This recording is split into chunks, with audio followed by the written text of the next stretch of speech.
সুপ্রিয় দর্শক আসসালামু আলাইকুম, মাই কিচেনে সবাইকে আবার ওয়েলকাম জানাচ্ছি আমার আজকের আরেকটি কেকের রেসিপি দেখার জন্য।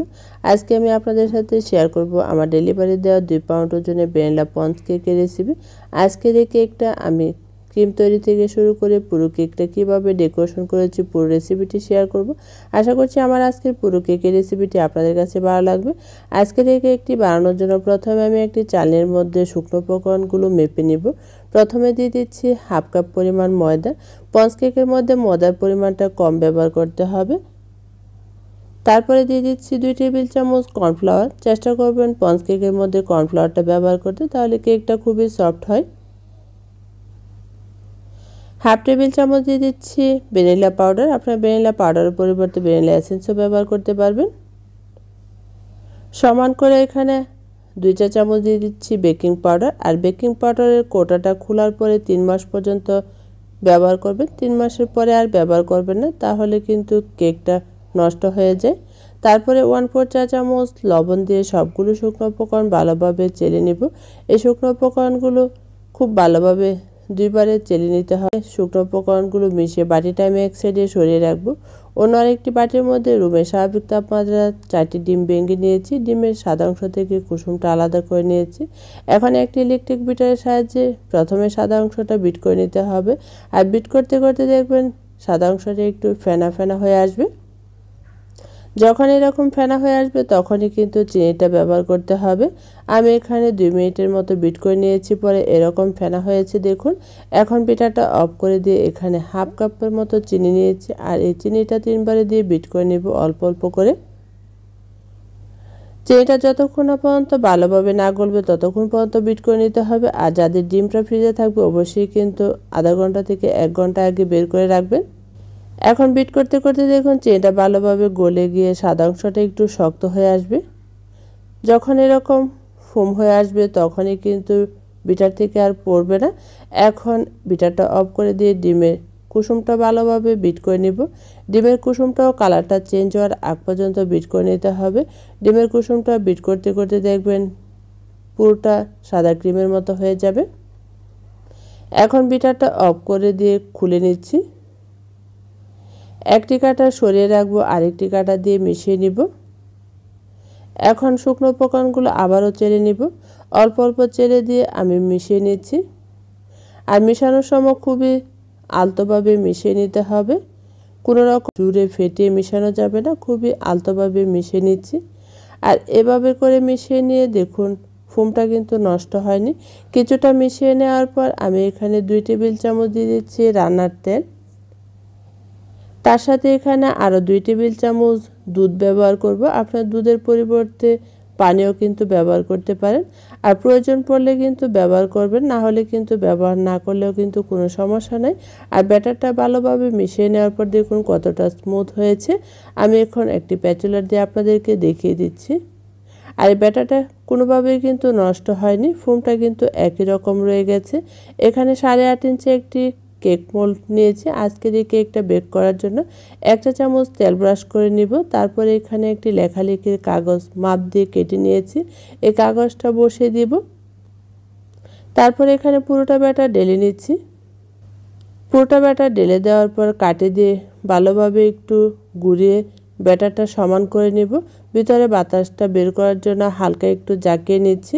আজকের এই কেকটা আমি চুলায় বেক করব, তাই চুলার আঁচটাকে প্রথমে দেখিয়ে দিচ্ছি। আমি এরকম আঁচে দিয়ে আজকের এই কেকটা বেক করব।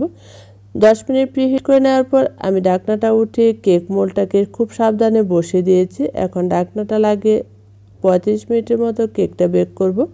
35 মিনিট পর আমি ঢাকনাটা উঠিয়ে আপনাদেরকে একটু দেখিয়ে দিচ্ছি। কেকটা কিন্তু হয়ে গেছে। কাঠি দিয়ে একটু চেক করে নিচ্ছি, কাঠিটা একদম ক্লিন এসেছে। হাত দিয়ে একটু দেখিয়ে দিচ্ছি, দেখুন হাত দিয়ে কতটা সফট হয়েছে কেকটা। এখন কেকটা ডেকে রেখে দিব ঠান্ডা হওয়ার জন্য। আর এদিকে আমি ক্রিমটা রেডি করে নেব। এখানে ভিভো ব্র্যান্ডের রেড কালারের হুইপ ক্রিমটা আমি ব্যবহার করেছি। 1 কাপের মতো হুইপ ক্রিম নিয়েছি। আর হুইপ ক্রিমটা কিন্তু ফ্রিজ থেকে আমি 1 ঘন্টা আগে বের করে কিছুটা গলিয়ে নিয়েছি। এখন 1 টেবিল চামচ আইসিং সুগার দিয়ে দিচ্ছে। আমি এখানে দোকানে কিনা আইসিং সুগারটা ব্যবহার করছি। আর যারা মিষ্টির পরিমাণটা কম পছন্দ করেন তারা চাইলে আইসিং সুগারটা বাদ দিতে পারেন। আইসিং সুগারটা দেওয়ার পর লো স্পিডে বিট করে নিচ্ছি ক্রিমটা। আর বিট করতে করতে কিন্তু মাঝখানে আমি 2বার বিটারটা অফ করে দিয়ে তারপরে বিট করে নিয়েছি। সাইডে ক্রিমটাকে নামিয়ে এভাবে বিট করে নিয়েছি 4 মিনিটের মতো। আর বিটারটা অফ করে আপনাদেরকে ক্রিমটা একটু দেখিয়ে দিচ্ছি। ক্রিমটা কিন্তু দেখুন কতটা শক্ত হয়েছে। আর এদিকে আমার কেকটাও কিন্তু ঠান্ডা হয়ে গেছে। এখন কেকটা মোল্ড আউট করে কাগজটা সরিয়ে নিয়ে তারপরে কেকটা 3 লেয়ারে কেটে নিব। আর কেকটা এতটাই সফট হয়েছে, কিছু জায়গা দিয়ে ভেঙে গেছে। আপনি নিশ্চয়ই দেখেই বুঝতে পারছেন কেকটা কতটা সফট হয়েছে। এখন কেক বুটের মধ্যে সামান্য পরিমাণ ক্রিম লাগিয়ে তারপরে কেকের নিচের লেয়ারটা বসিয়ে দিব। কেকের নিচের লেয়ারে ব্রাশ দিয়ে আমি সুগার সিরাপ লাগিয়ে নিচ্ছি। এই সুগার সিরাপটা আমি দুধ দিয়ে তৈরি করেছি। ভ্যানিলা কেকের মধ্যে কিন্তু এভাবে সুগার সিরাপটা ব্যবহার করবেন, তাহলে কেকের টেস্টটা কিন্তু খুবই ভালো হবে। এখন এর উপরে আমি ক্রিমটাকে সেট করে দিচ্ছি। ক্রিমটা ব্যালেন্স নাইফের সাহায্যে খুব ভালোভাবে সেট করে দেওয়ার পর এখানে গ্রেট করা কিছু হোয়াইট চকলেট দিয়ে দিব। হোয়াইট চকলেটটা কিন্তু ভ্যানিলা কেকের মধ্যে আপনারা চাইলে ব্যবহার করতে পারেন, না হলে গানাশও কিন্তু ব্যবহার করতে পারেন। একই রকমভাবে আমি দ্বিতীয় লেয়ারের মধ্যে সুগার সিরাপটা লাগিয়ে নিচ্ছি। তারপরে একই রকমভাবে আমি ক্রিমটাকে সেট করে দিব। একই রকমভাবে আমি চকলেট দিয়ে দিব। আমি কিন্তু ডেলিভারির জন্য এভাবেই কিন্তু ভ্যানিলা কেকটা রেডি করি।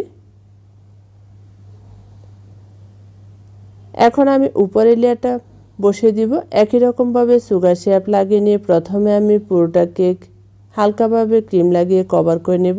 হালকাভাবে ক্রিমটা লাগিয়ে কভার করে নেওয়ার পর আমি এই কেকটা 10 মিনিটের জন্য নর্মাল ফ্রিজে রেখে দিব। 10 মিনিট পর যখন আপনারা এই কেকটা ফ্রিজ থেকে বের করে ক্রিম লাগাবেন তখন দেখবেন খুবই পারফেক্টভাবে ক্রিমটা লাগানো যাবে। 10 মিনিট পর আমি ফ্রিজ থেকে বের করে নিয়েছি। এখন আমি পুরোটা কেক ফাইনাল ফিনিশিং দিব। পুরোটা সাইডে আমি প্রথমে ক্রিম লাগিয়ে কভার করে নেব। পুরোটা কেক আমি ক্রিম লাগিয়ে কভার করে নেওয়ার পর এখানে একটি স্ক্র্যাপারের সাহায্যে ফিনিশিং টেনে নিচ্ছি। ফিনিশিংটা টানার পর দেখবেন এই কেকটা আমি একটি ব্রাশের সাহায্যে ডিজাইন করে নিয়েছি উপরে। তখন ভিডিওটা অফ হয়ে গিয়েছিল। তারপরে এখানে কাস্টমারের ডিজাইন অনুযায়ী আমি এখানে 3টি গোলাপ বসিয়ে দিচ্ছি। একটি গোলাপ বানানোর সময় আমার ভিডিওটা অফ ছিল।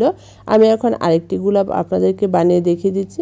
আর গোলাপটা দেখুন কতটা সুন্দর হয়েছে, কাছ থেকে আপনাদেরকে দেখিয়ে দিচ্ছি। এখন 3টি গোলাপ আমি সেট করে দিব। আপনারা যদি আমার হাতের কেক টেস্ট করতে চান তাহলে আমার পেজে নক করতে পারেন। আমি আমার পেজের লিঙ্কটা এই ভিডিও ডেসক্রিপশন বক্সে দিয়ে রাখবো। আপনারা যারা চিটাগাংয়ের ভিতরে থাকেন তারা চাইলে আমার এই পেজে নক করতে পারেন। এখন 3টি গোলাপ বসিয়ে দেওয়ার পর কাস্টমারের যে অর্ডার করেছিল তার স্বামীর জন্য এই কেকটা অর্ডার করেছিল স্বামীর জন্মদিনে, তাই এই লেখাটা লিখে নিয়েছি।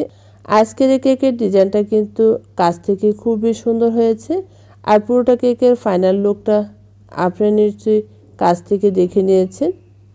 সাইডেও কিন্তু আমি একই রকম ডিজাইন করে নিব। পুরোটা কেক আমি একই রকমভাবে হার্ট শেপ দিয়ে ডিজাইন করে নিয়েছি। আজকের এই কেকের ডিজাইনটা কেমন হয়েছে অবশ্যই আমাকে কমেন্ট করে জানাবেন। আবারও দেখা হবে অন্য কোনো রেসিপি নিয়ে। সে পর্যন্ত ভালো থাকবেন। আল্লাহ হাফেজ।